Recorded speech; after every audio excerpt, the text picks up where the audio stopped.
কবিতাৰ শিৰোনাম প্ৰচণ্ড ধুমুহাই প্ৰশ্ন কৰিলে মোক। কবি সুধাকণ্ঠ।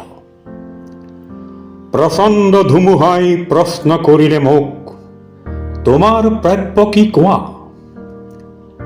মনৰ দুৱাৰ মেলি নিৰ্ভীকভাৱে কলো, তোমাৰ শক্তিখিনি দিয়া। বজ্ৰৰ গৰ্জনে বক্ষ উজাৰি ক'লে, তোমাৰ কাম্য কি কোৱা?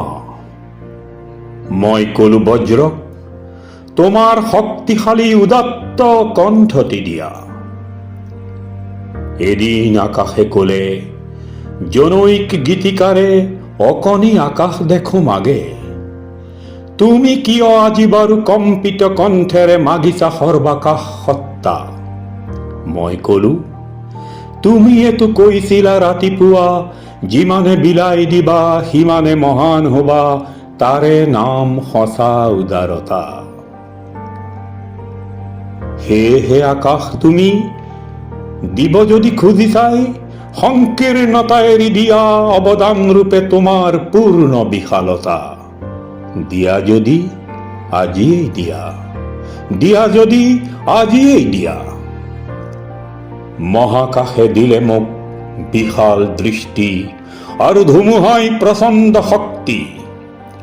বজ্ৰই দিলে মোক উদাত্ত কণ্ঠ, আৰু দিলে সাহসৰ যুক্তি।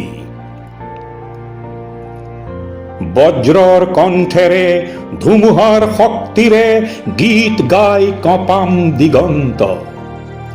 দানৱৰ সমাজতো গাম মানৱৰ গীত, কলিজাৰ সঁচা সুৰ সিক্ত। মুমূৰ্ষু মানৱক জীৱনৰ বিদ্যুৎ কিঞ্চিতো যদি দিব পাৰো, আকাশ, ধুমুহা আৰু বজ্ৰক তাৰ বাবে শতবাৰ প্ৰণিপাত কৰো, শতবাৰ প্ৰণিপাত কৰো।